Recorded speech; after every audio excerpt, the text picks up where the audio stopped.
नमस्कार दोस्तों, स्वागत है आपका अपने वाईपी एजुकेशन ट्रिक परिवार में। हमारा उद्देश्य है आपकी तैयारी को आसान बनाना ताकि आप हर कॉन्सेप्ट को स्पष्ट रूप से समझ सकें और अपने लक्ष्य की ओर निश्चित होकर आगे बढ़ें। तो आप इस वीडियो को अंत तक अवश्य देखना। अंत में हम महत्वपूर्ण क्वेश्चन को लगाएंगे। दोस्तों, आज देखिए बहुत ही महत्वपूर्ण सूचना है। वो क्या सूचना है यहाँ पे देखते हैं।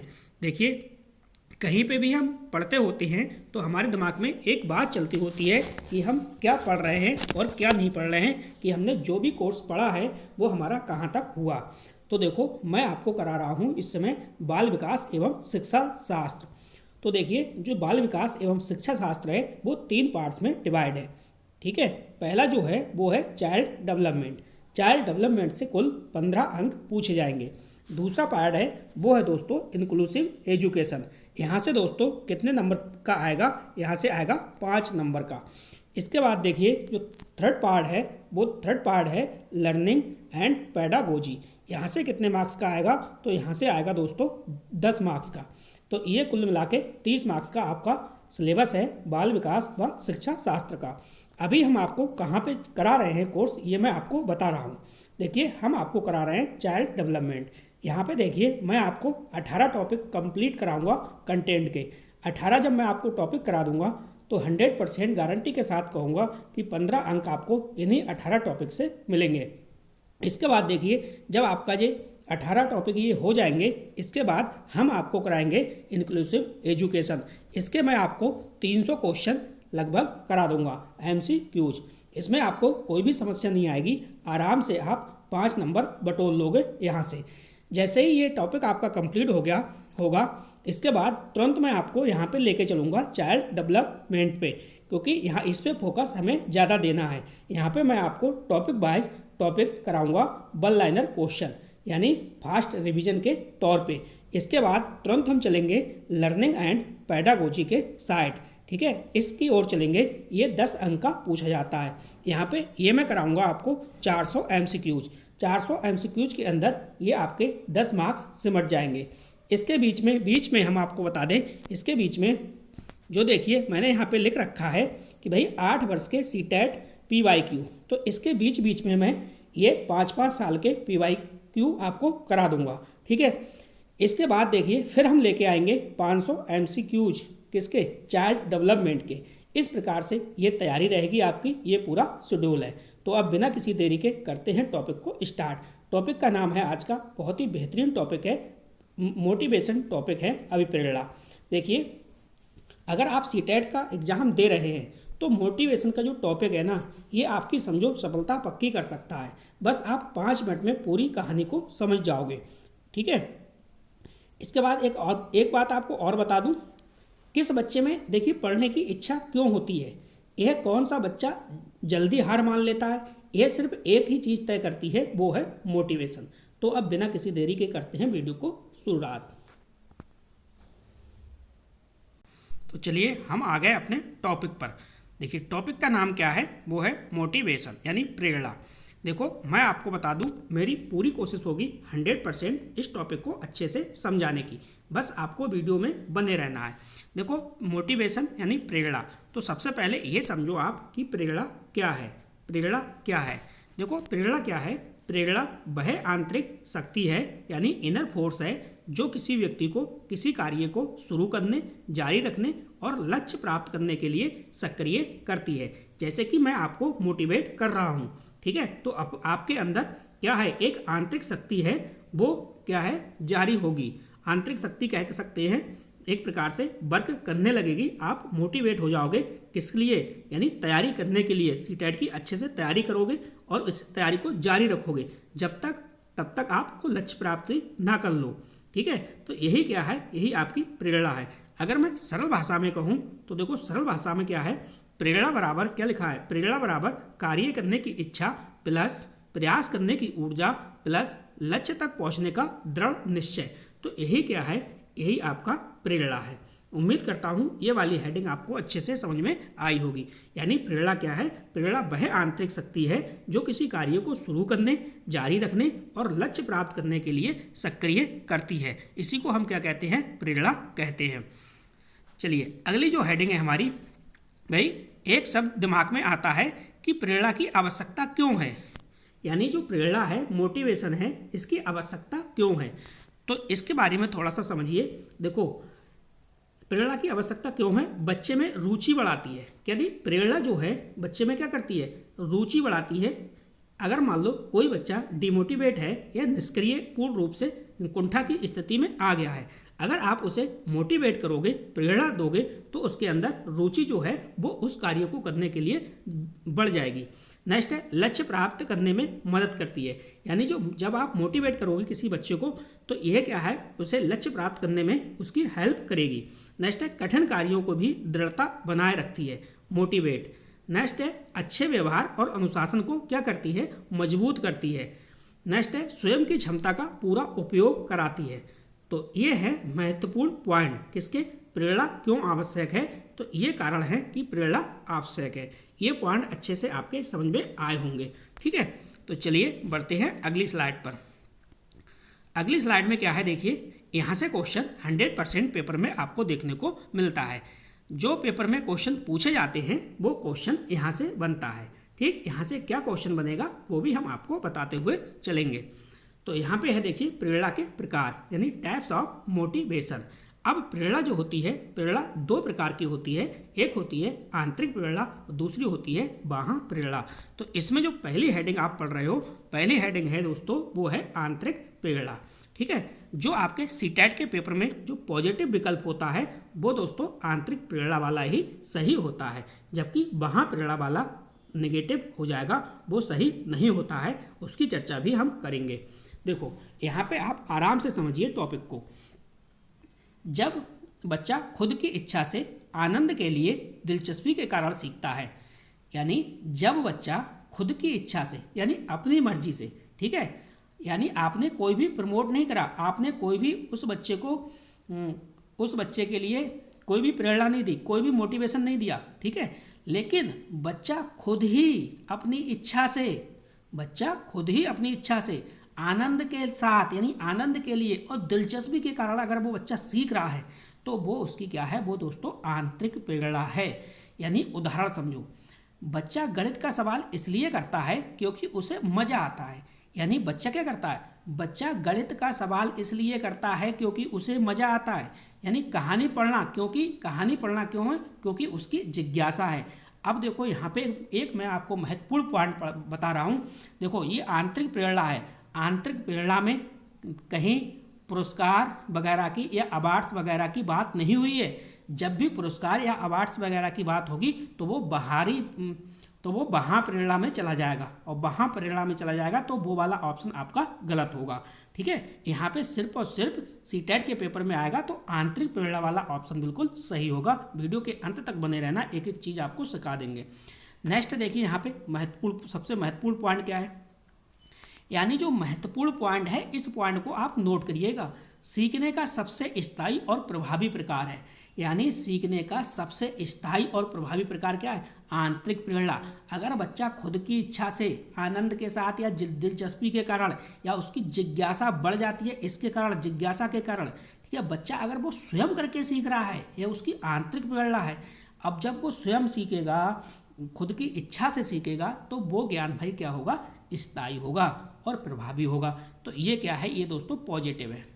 ये क्या है दोस्तों, पॉजिटिव है। इस बात को आपको ध्यान रखना है। ठीक है, यही पेपर में पूछा जाता है। अब देखिए अगली हेडिंग, नेक्स्ट देखिए बाह्य प्रेरणा। तो दोस्तों बाह्य प्रेरणा क्या है, इसके बारे में भी थोड़ा सा समझ लीजिए आप।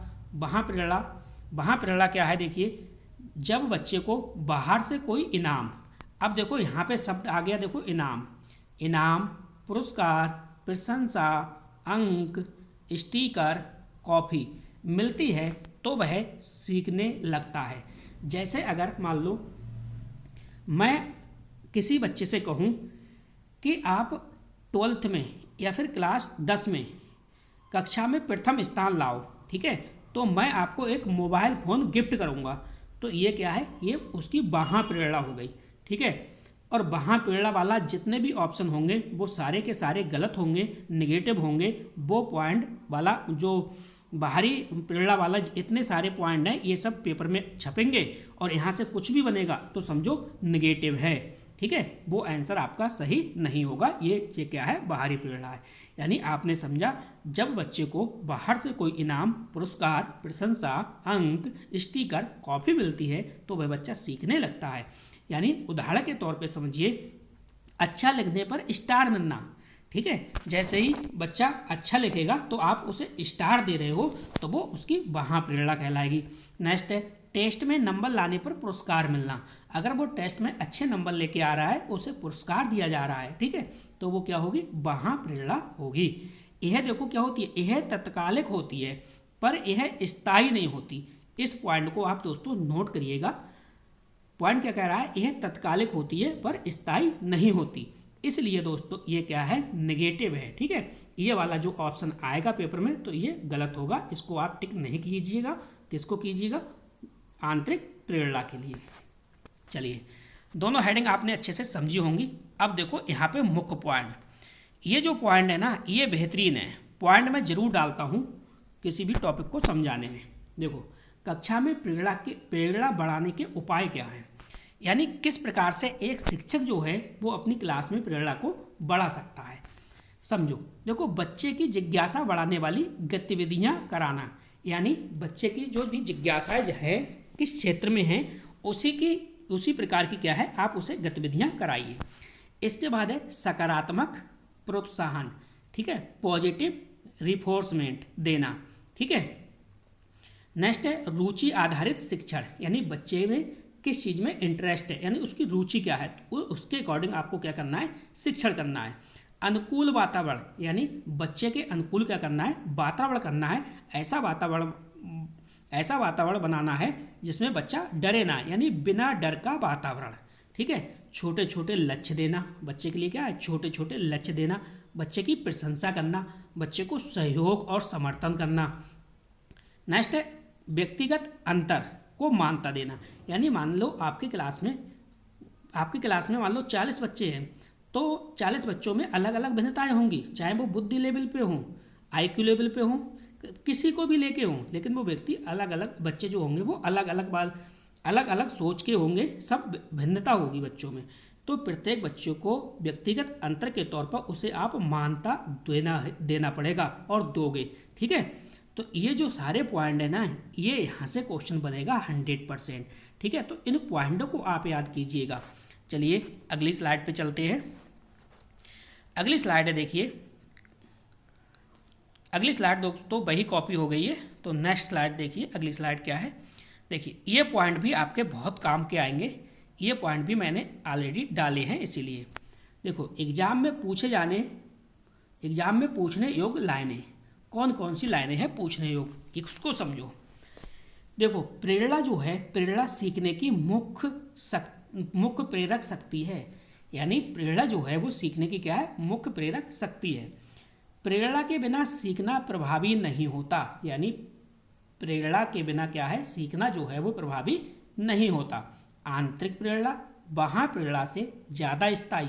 पॉइंट को समझो, यानी जो आंतरिक प्रेरणा है जो बच्चे के अंदर से जागृत होती है, ये आंतरिक प्रेरणा है, ये बाह्य प्रेरणा से ज़्यादा अधिक स्थायी होती है।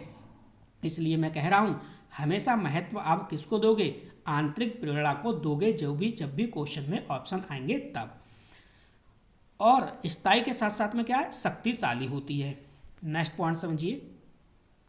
अगला पॉइंट हमारा क्या कह रहा है, अगला पॉइंट कह रहा है शिक्षक को आंतरिक प्रेरणा विकसित करनी चाहिए, यानी शिक्षक को प्रत्येक बच्चे के अंदर आंतरिक प्रेरणा जागृत करनी चाहिए, यानी आंतरिक प्रेरणा जो है वो विकसित करनी चाहिए। सकारात्मक प्रोत्साहन, यानी सही व्यवहार को मजबूत बनाता है। सकारात्मक प्रोत्साहन जो है वो सही व्यवहार को क्या करता है, मजबूत बनाता है। चलिए अब देखिए, यहाँ से अपने लोग क्वेश्चन को लगाएंगे, बहुत ही प्यार से क्वेश्चन को लगाएंगे और सारे के सारे क्वेश्चन आराम से आप बना लोगे। ठीक है, बाद में जब अपने प्रैक्टिस करेंगे ना, तो एक एक अक्षर आपके जुबान पे रटा होगा, बहुत आनंद आएगा इस बार आपको सीटेट एग्जाम में बैठते हुए। देखो, मोटिवेशन यानी अभिप्रेरणा शब्द की उत्पत्ति किस भाषा से हुई है। ए ऑप्शन है लैटिन, बी ऑप्शन है यूनानी, सी ऑप्शन है हिंदी और डी ऑप्शन है संस्कृत। तो ना तो यूनानी से हुई है, ना हिंदी से और ना संस्कृत से। यानी जो मोटिवेशन है, मोटिवेशन शब्द की उत्पत्ति हुई है वो हुई है लैटिन से। इसको आप अवश्य ध्यान रखिएगा। अगला क्वेश्चन देखिए। अगला क्वेश्चन क्या कह रहा है, थोड़ा सा इसे समझना होगा आपको, थोड़ा सा दिमाग लगाओगे क्वेश्चन 100% बन जाएगा। देखो, निम्न में से किसे आंतरिक प्रेरणा का उदाहरण माना जाएगा? जैसे शिक्षक द्वारा पुरस्कार मिलने पर पढ़ाई करना, बी है बच्चे का अपनी जिज्ञासा या रुचि से स्वेच्छा पढ़ाई करना, नेक्स्ट है अंक लाने के लिए पढ़ाई करना, और डी ऑप्शन है परीक्षा में फल पसंद आने के डर से पढ़ाई करना। अब देखो, यहाँ पे मैंने कहा था कि जब भी पुरस्कार अवार्ड की कोई भी बात होगी तो वो ऑप्शन आपका नेगेटिव होगा। शिक्षक द्वारा पुरस्कार की बात की गई है तो ये ऑप्शन सही नहीं हो सकता। अंक लाने के लिए पढ़ाई करना, सिर्फ अंक लाने के लिए अगर आप पढ़ाई कर रहे हो तो भी ये आंतरिक प्रेरणा नहीं है। परीक्षा में फल पसंद आने के डर से, अगर इसके कारण आप पढ़ाई कर रहे हो तो ये भी गलत है। यानी सही क्या होगा, सही ये होगा कि भाई जो बच्चा है,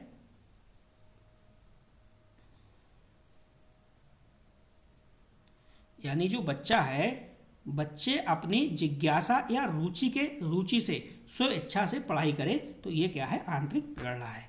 चलिए अगला क्वेश्चन देखिए। अगला क्वेश्चन देखो यहाँ पे क्या कह रहा है।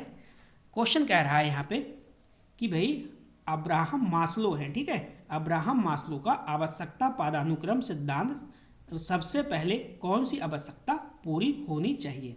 देखो यहाँ पे मेरी एक बात छोटी सी आप समझ लो, जब भी अभिप्रेरणा की बात आएगी, यानी जब भी मोटिवेशन की बात आएगी, ठीक है, तो आपको दो चीज़ें ध्यान में रखनी है। एक तो अब्राहम मास्लो का भी नाम ध्यान में रखना है, दूसरा स्किनर का भी नाम ध्यान में रखना है। यानी ये इनको ध्यान में रखना है, अब्राहम मास्लो, और दूसरा शब्द है वो है स्किनर। इन दोनों को आपको पढ़ना पड़ेगा अलग से, ठीक है, क्योंकि ये जो संबंधित हैं ये थोड़ा सा मोटिवेशन से ही रिलेटेड है, तो इनसे भी क्वेश्चन बन सकता है। तो एक पहला ऑप्शन कह रहा है सुरक्षा की आवश्यकता, बी ऑप्शन है सामाजिक आवश्यकता, सी ऑप्शन है आत्मसम्मान, और डी ऑप्शन है शारीरिक और भौतिक आवश्यकताएं। तो सही जवाब आपको यहाँ पे देना है। इसका सही जवाब क्या होगा? पहली पूछ रहा है तो पहली क्या होगी, वो होगी शारीरिक भौतिक अवस्थाएं। मैं आपको अपने चैनल पे जो है स्किनर को करा चुका हूँ और अब्राहम मास्लो आपको करा दूंगा, आप चिंता ना करें, बस आप जुड़े रहें। अगला क्वेश्चन देखिए।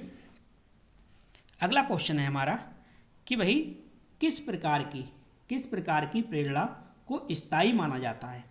यानी किस प्रकार की प्रेरणा को आप स्थायी मानोगे? क्या वहाँ प्रेरणा स्थायी होती है? वहाँ प्रेरणा स्थायी नहीं होती। पुरस्कार आधारित प्रेरणा, क्या पुरस्कार देना है आपको तो भी प्रेरणा स्थायी होगी? बिल्कुल नहीं। दंड आधारित प्रेरणा, बिल्कुल नहीं। तो कौन सी प्रेरणा स्थायी होगी? ये होगी दोस्तों आंतरिक प्रेरणा, ठीक है, सी ऑप्शन बिल्कुल सही है। चलिए अगला क्वेश्चन देखिए। अगला क्वेश्चन हमारा क्या कह रहा है? क्वेश्चन कह रहा है कि भाई शिक्षक किसी बच्चे को पढ़ाई के लिए प्रेरित करना चाहता है तो उसे क्या करना चाहिए? ए ऑप्शन है उसे अन्य बच्चों से कंपेयर करना चाहिए, बी ऑप्शन है कक्षा में डर का माहौल बनाना चाहिए, सी ऑप्शन है सकारात्मक प्रोत्साहन यानी प्रशंसा सराहना करना चाहिए, डी ऑप्शन है कठिन पाठ्यक्रम जबरन थोप देना चाहिए। तो देखो आपको क्या करना है, अन्य बच्चों से कंपेयर नहीं करना है, कंपेयर नहीं करना है। इसके बाद देखिए डर का माहौल भी बिल्कुल भी नहीं बनाना है, और कठिन पाठ्यक्रम जबरन थोपना ये तो बिल्कुल ही गलत है। तो आपका जो सही जवाब होगा, सही जवाब क्या होगा? सी ऑप्शन बिल्कुल सही है। चलिए अगला क्वेश्चन देखिए। अगला क्वेश्चन हमारा क्या कह रहा है, थोड़ा सा इसे भी समझ लीजिए दोस्तों। जो बाल विकास शिक्षा शास्त्र है, एक एक अक्षर आपके दिमाग में फीड करके रहेंगे। इस बार बहुत ही बेहतरीन तैयारी करके आपको एग्जाम में बिठाएंगे। मोटिवेशन किसे कहा जा सकता है? ए ऑप्शन है सफलता प्राप्ति की इच्छा, बी ऑप्शन है देखिए इसमें वो है व्यवहार की दिशा देने वाली आंतरिक शक्ति, सी ऑप्शन है डर महसूस करना, और डी ऑप्शन है पुरस्कार पाने की इच्छा। अब डर महसूस करना ये तो बिल्कुल गलत हो गया, पुरस्कार पाने की लालसा ये भी गलत है, सफलता प्राप्ति की इच्छा तो ये भी आपका क्या हो जाएगा, रॉन्ग हो जाएगा। सही ऑप्शन होगा व्यवहार की दिशा देने वाली आंतरिक शक्ति। चलिए दोस्तों, वीडियो आपको अगर अच्छी लग रही हो दोस्तों तो वीडियो को आप लाइक करिए और वीडियो की लिंक को अपने सभी दोस्तों में शेयर भी कीजिए। अगला क्वेश्चन है, यदि बच्चे को कोई कार्य स्वेच्छा से अपनी रुचि से करना पसंद है तो वह प्रेरणा किस तरह की होगी। अगर कोई बच्चा अपनी इच्छा से यानी अपनी स्वेच्छा से या अपनी रुचि से करना पसंद कर रहा है तो वो सामाजिक प्रेरणा नहीं होगी, बाह्य प्रेरणा नहीं होगी, दंडात्मक प्रेरणा नहीं होगी, क्या होगा, वो आंतरिक प्रेरणा होगी। यानी सही जवाब क्या है, सी ऑप्शन बिल्कुल सही जवाब है। चलिए अगला क्वेश्चन देखिए। अगला क्वेश्चन क्या कह रहा है हमारा। अगला क्वेश्चन कह रहा है, देखिए, कक्ष में अच्छे परिणाम पाने के लिए बच्चों को पुरस्कार व प्रशंसा देने की पद्धति किस सिद्धांत से जुड़ी है। अब देखिए 4 सिद्धांत आपके सामने हैं, ठीक है। अब आप कॉमन सेंस लगाइए, इसमें सही ऑप्शन क्या होगा बताइए। 2 ऑप्शन मैं आपको कार्ड दे रहा हूँ, कॉग्निटिव अप्रोच कार्ड दे रहा हूँ, ये नहीं होगा, और आपका साइकोएनालिटिक थ्योरी ये भी आपकी नहीं होगी। नेक्स्ट बचा आपका मास्लो की, और सेकंड है आपका बिहेवियर का रिफोर्समेंट थ्योरी। चलिए, पुरस्कार व प्रशंसा की बात किसने की है, वो की है स्किनर ने, और वही किसमें, रिफोर्समेंट थ्योरी, यानी बी ऑप्शन। मैंने कहा था देखो, स्किनर को आपको पढ़ना थोड़ा सा पड़ेगा। चलिए, तो इसका बी ऑप्शन बिल्कुल सही जवाब है। चलिए अगला क्वेश्चन देखो। अगला क्वेश्चन है दोस्तों हमारा, क्वेश्चन कह रहा है मोटिवेशन का मुख्य स्रोत क्या हो सकता है। यानी मोटिवेशन का मुख्य स्रोत क्या हो सकता है। क्या मोटिवेशन का मुख्य स्रोत दंड है, बिल्कुल नहीं। पुरस्कार है, बिल्कुल नहीं। देखो, प्रशंसा तो सही है लेकिन पुरस्कार गलत है, ठीक है, तो इसलिए हमारा बी ऑप्शन इसमें नहीं हो सकता। और डी बचा, ये तो बिल्कुल नहीं होगा क्योंकि डर है। स्वाभाविक रुचि बिल्कुल सही है, आनंद पॉजिटिव है, बिल्कुल सही है, जिज्ञासा पॉजिटिव है, बिल्कुल सही है। इसका मतलब हमारा क्या है, सी ऑप्शन बिल्कुल सही जवाब है। अगला क्वेश्चन देखते हैं, अगला क्वेश्चन क्या है। चलिए अगला क्वेश्चन देखिए, हमारी स्क्रीन पे लग चुका है। क्वेश्चन कह रहा है कि निम्न में से कौन सा विकल्प मोटिवेशन के प्रकार में आता है। अब देखो यहाँ पे मोटिवेशन के प्रकार में आता है तो ए ऑप्शन है स्थिर प्रेरणा, बी ऑप्शन है सकारात्मक प्रेरणा, सी ऑप्शन है आंतरिक व बाह्य प्रेरणा, और डी ऑप्शन है केवल बाह्य प्रेरणा। अब जब केवल बाह्य प्रेरणा है तो इसे तो काट दो, क्योंकि केवल क्या है, नेगेटिव शब्द है। स्थिर प्रेरणा हमने अभी पढ़ा नहीं है, हम जो मोटिवेशन जो टॉपिक है वही पढ़ रहे हैं, और स्थिर प्रेरणा कहीं पे भी नहीं आई थी। सकारात्मक प्रेरणा सही है, पॉजिटिव है, लेकिन इससे कहीं ज़्यादा क्या है, ये देखो प्रकार पूछ रहा है ना मोटिवेशन के प्रकार, तो देखो यहाँ पे क्या है, आंतरिक प्रेरणा और बाह्य प्रेरणा हमने अभी पढ़ा है। तो दोस्तों हमने इसमें आपको 10 क्वेश्चन करा दिए, ठीक है। इसी प्रकार से वीडियो लगातार आपको मिलती रहेंगी, पूरा कोर्स हम A to Z आपका कंप्लीट करा देंगे, ठीक दोस्तों। आपका हर लाइक, हर कमेंट हमें और भी बेहतर करने की प्रेरणा देता है। तो दोस्तों बने रहिए हमारे साथ, सीखते रहिए, आगे बढ़ते रहिए YP एजुकेशन ट्रिक परिवार के साथ। धन्यवाद, जय हिंद।